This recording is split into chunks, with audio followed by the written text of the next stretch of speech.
Beni, apa kabar semuanya? Semoga sahabat Beni dimanapun berada saat ini dalam keadaan sehat dan bahagia ya. Senang banget aku hari ini bisa menyapa sahabat Beni lagi. Kenalin, aku Duma Silalahi, tapi kali ini aku nggak sendirian. Aku ditemani sama co-founder Beneran Indonesia, ada Kak Afia Destinianti. Halo. Hai Kak Afia. Hai Duma.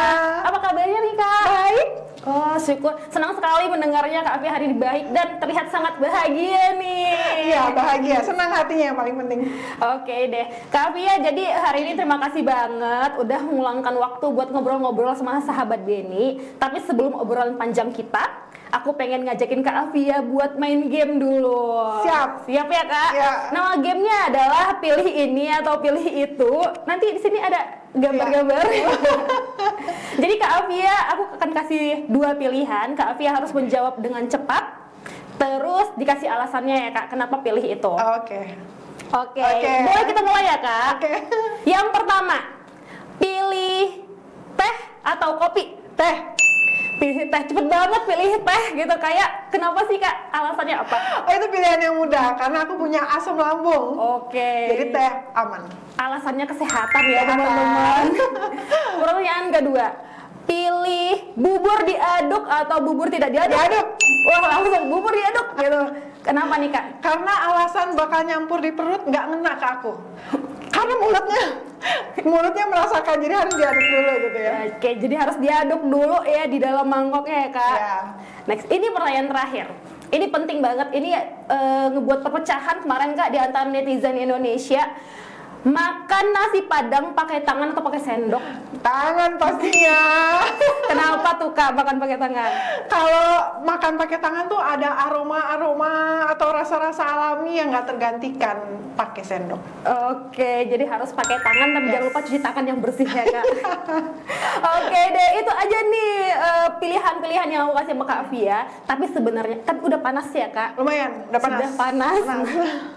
Tadi itu adalah clue-clue yang aku berikan soal obrolan kita hari ini. Soal pilih memilih. Kira-kira Kak Afia bisa nebak nggak sih pilih memilih di tahun 2020 nanti itu apa sih Kak? Oke, nih seperti yang teman-teman udah tahu nih di titik ini dengan banyaknya sosial media dan berita online, teman-teman pasti udah tahu tahun 2024 adalah peristiwa bersejarah di Indonesia di mana kita akan mengadakan pemilu dan pilkada serentak di tahun yang sama. Itu adalah peristiwa yang sangat signifikan. Nah, bayangin nih, kita sehari-hari itu kan selalu milih ya Kak Duma ya. Iya, Tadi Kak Duma udah nanya, teh atau kopi, bubur diaduk atau enggak, itu semua pilihan. Nah, pilihan-pilihan kita itu ada konsekuensinya. Ada yang pendek, misalnya nih Kak, salah potong rambut, paling berapa lama sih? Sebulan, 3, inilah bisa lah ditutupin ya kan. Tapi kalau salah pilih pemimpin, minimal dampaknya itu 5 tahun ke depan. Dan kenapa ini penting? Karena di tahun 2024 nanti DPT-nya ini atau daftar pemilih tetapnya akan diisi oleh sebagian besar generasi Z dan milenial, lebih dari 100 juta. Itu makanya penting nih obrolan kita hari ini. Bagaimana konsekuensi pilihan kita di tahun penting 2024?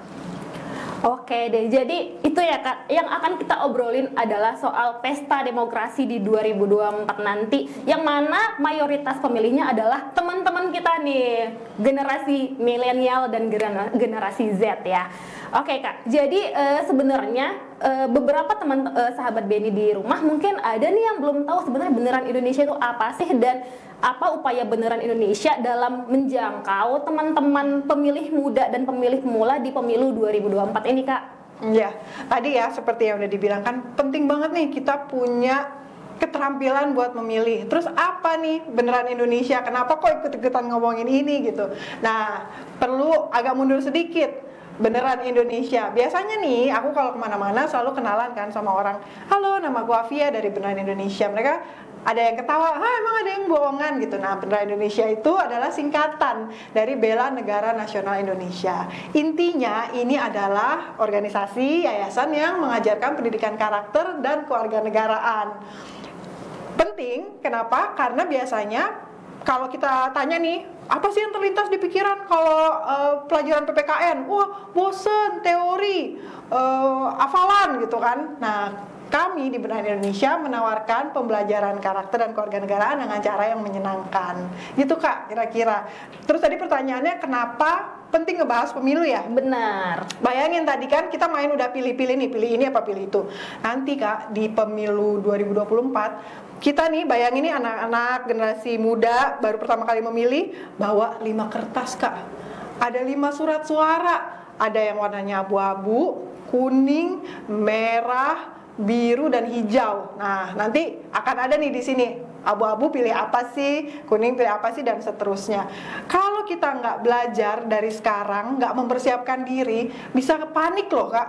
Bahwa dikasih 5, waktunya cuma sebentar, di bilik suara itu sendirian, nggak ada yang bantuin, nggak ada yang ngebisikin, nggak ada earpiece, pilih ini ya, pilih ini, itu nggak ada.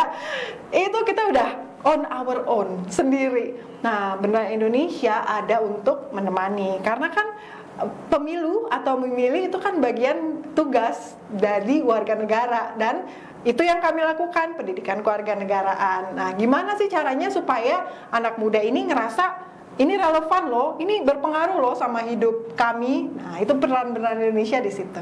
Wah, keren banget ya Kak. Sebenarnya Beneran Indonesia ini udah dari dulu-dulu, bahkan jauh sebelum pemilu ya Kak, sudah mulai mempersiapkan nih anak-anak muda biar siap menghadapi 2024 ya Kak.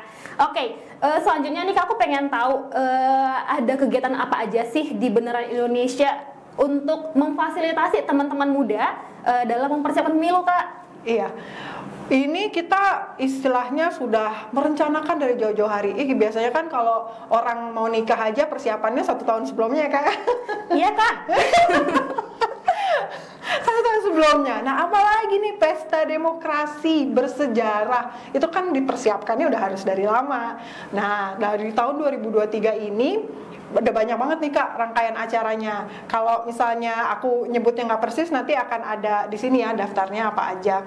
Ada Creating for Impact, ada Aku Cinta Indonesia, ada Beneran Volunteer. Semuanya dalam rangka mendidik pemilih pemula dan pemilih muda gimana sih caranya untuk peduli yang pertama, lalu kemudian menjaga supaya pemilu ini tetap aman, damai buat semuanya, dan gimana caranya nih biar Pancasila tetap bisa diaplikasikan selama proses pemilu.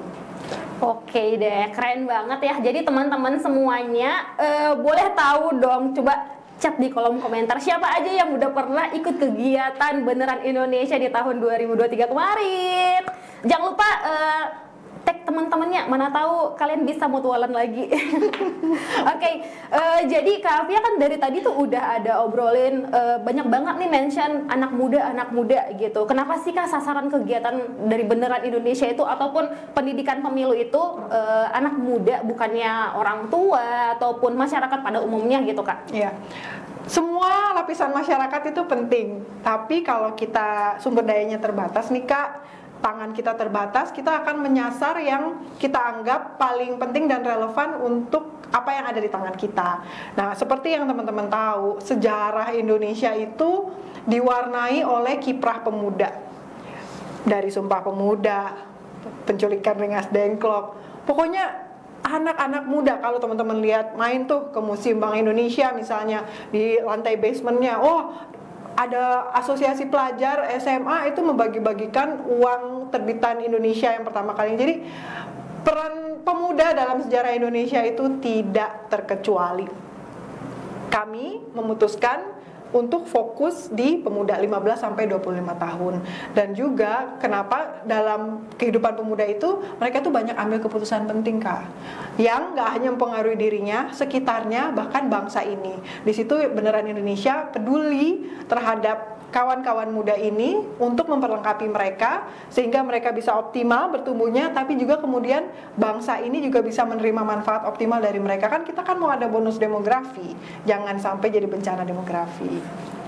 Jadi gitu sahabat Beni, peran kita sebagai anak muda dari dulu sampai sekarang itu sangat penting, khususnya untuk pemilu 2024 nanti. Selanjutnya nih Kak, aku mau ngasih tahu ke Afia sesuatu, nunjukin sesuatu. Ini dia.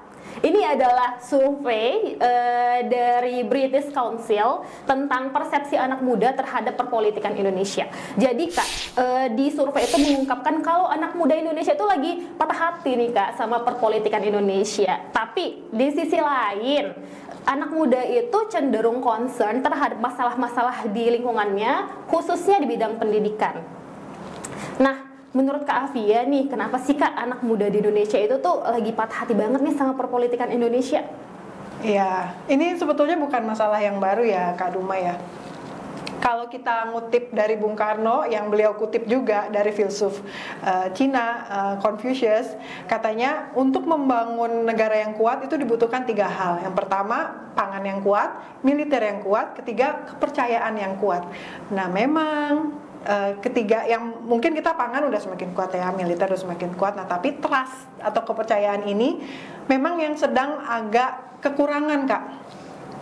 Gimana caranya nih, kan tadi kan surveinya itu tadi dibilang mereka bukan apatis tapi patah hati. Itu sedih banget ya, maksudnya kalimatnya patah hati itu kenapa ya, karena jadi nggak percaya lagi, nggak percaya, oh ada kejadian ini, bikin jadi nggak percaya, kok tokoh ini yang selama ini kita teladani misalnya berbuat seperti ini, wah nggak diduga-duga, nggak percaya. Seperti itu, jadi penyebabnya itu. Mereka masih peduli pasti, tapi mereka mungkin berpikir mau ditaruh kemana kepercayaan ini, kepada siapa mau dititipkan kepercayaan ini. Untuk mengatasinya bagaimana? Ya pertama, jangan sedih, karena selalu ada harapan. Ya misalnya ada yang membuat kecewa, tapi kan nanti ada juga yang bisa kita andalkan. Itu pertama. Yang kedua, ya ambil peran. Kalau memang misalnya kita lihat sama sekali tidak ada yang bisa dipercaya, mungkin saatnya generasi muda yang ambil peranan lebih. Mulai mempersiapkan diri nih. Kalau misalnya teman-teman mau nanti kelak masuk politik praktis atau masuk ke dalam tataran kebijakan, persiapkan diri. Terus yang ketiga, selama nanti nih proses menuju 14 Februari, itu kan ada banyak Kak, debat. Nggak hanya debat formal, kan kemarin dipanggil maksudnya ada diskusi dengan Kadin, dengan KPK dan segala macam, itu semua tuh didengerin untuk benar-benar mencermati pilihan supaya kita nggak taruh kepercayaan yang salah, nggak berulang kali lagi gitu. Aku lupa deh itu lagunya Kak Yura Yunita itu ya, yang apa? Gimana tuh Kak? Jangan sampai pilih pacar lagi gitu. Jangan sampai salah memimpin, jangan sampai salah milih pemimpin lagi gitu. Jadi kalau misalnya dulu pernah ngerasa kecewa, nggak percaya, ya pakai ini semua persiapan menuju pemilu untuk meneliti dengan cermat, dari debatnya, dari rekam jejaknya, visi misi, dari berita-beritanya yang melingkupi semua partai pendukungnya, pokoknya harus cermat gitu. Nah, berarti kita boleh patah hati ya Kak, tapi kita nggak boleh berhenti untuk tetap berusaha gitu ya Kak. Nah, kalau tadi kita udah kasih tahu nih, pemilu itu akan dilaksanakan tanggal 14 Februari 2024. Sebenarnya selain tanggal 14 Februari itu ada tanggal-tanggal penting apa lagi sih Kak? Penting nih. Debat terakhir itu 4 Februari. Ingat-ingat, it will be epic. Apalagi kalau nobar Kak, itu lebih enak nontonnya. 4 Februari. Terus ini kan masa kampanye nih, dari 28 November 2023 kemarin sampai Imlek ya, sampai 10 Februari. Itu masa kampanye berlangsung. Lalu 11 sampai 13 itu masa tenang. 14 Februari deh, waktu seluruh dunia merayakan Valentine, kasih sayang, kita juga merayakan kasih sayang kita buat Indonesia dengan datang ke TPS dan mencoblos. Terus kalau nih terjadi 2 putaran, maka yang putaran kedua itu akan dilakukan tanggal 26 Juni 2024. Kira-kira kalau Kak Duma pikirnya 1 putaran apa 2 putaran nih Kak? Kalau aku sih pengennya 1 kali aja deh Kak. Biar hemat ya. Biar hemat Kak. Kita lihat ya 1 atau 2. Yang penting apapun itu 1 putaran atau 2 putaran, kita doakan supaya semuanya lancar, damai, aman, tertib, dan hasilnya bisa yang terbaik buat negeri ini. Amin. Kita selalu berharap yang terbaik ya Kak buat pemilu 2024 ini. Nah, Kak Via, kalau nanti tanggal 14 Februari, Kak Via boleh kasih tips and trick nggak sih? Biar teman-teman nih sahabat BEN yang ada di rumah nggak bingung Kak waktu datang ke TPS. Siap. Ini aku akan ngajarin sedikit keterampilan memilih ya. Tadi kan di depan udah main nih Kak, cara memilih. Nah sampai ke depan kita akan banyak memilih. Milih pekerjaan, mungkin mulai dari milih jurusan dulu, milih pekerjaan, milih mau kos di mana, universitas mana, dan lain-lain. Ini ada satu tools atau instrumen yang namanya prosedur lembar kerja. Jadi prosedur lembar kerja itu dibagi menjadi beberapa kolom. Pertama kita bisa tulis di atasnya tujuan dari kita memilih itu apa. Misalnya tujuannya tertulis adalah mencari pemimpin terbaik buat Indonesia. Lalu kemudian masuk ke dalam tabel, kolom-kolom. Yang paling kanan itu adalah tabel kriteria. Jadi kita kalau misalnya mau milih pemimpin, itu kriterianya apa aja. Misalnya rekam jejaknya, partai pendukungnya, visi misinya, penampilannya saat debat, dan lain sebagainya. Kemudian di kolom berikutnya adalah bobot. Kita kasih bobot, seberapa pentingnya kriteria itu buat kita. Misalnya rekam jejak, oh itu penting sekali, maka kita kasih bobotnya 5. Misalnya penampilan saat debat, penting tapi nggak penting-penting amat, ya udah kita kasih misalnya bobotnya 2. Balik lagi kita ke kolom berikutnya, kita bagi antara pilihan alternatif A, B, dan C. Di situ kita bisa kasih penilaian dari min 2 sampai 2. Apa artinya min 2 sampai 2 itu? Adalah bagaimana kita menilai setiap alternatif pilihan itu seberapa memenuhi kriterianya. Misalnya A, oh dia sangat memenuhi kriteria rekam jejak, maka kita kasih nilai tinggi 2. Misalnya pilihan B, kita menilai bahwa oh dia sangat tidak memenuhi kriteria partai politik pendukungnya, maka kita kasih min 2 alias nilai yang paling rendah. Setelah itu kita kalikan nilai dikali bobot tadi, kita jumlahkan di kolom berikutnya. Setelah itu kita jumlahkan lagi di kolom paling bawah. Di situ kita bisa lihat kira-kira mana yang hasil perhitungannya paling tinggi berdasarkan lembar prosedur tadi. Itu adalah salah satu tools untuk memilih jauh-jauh sebelum hari H. Jangan pas sudah baru bangun pagi baru mikirin gitu ya Kak ya. Itu menggunakan salah satu nilai BENI, mengaplikasikan nilai-nilai beneran Indonesia yaitu reasonable.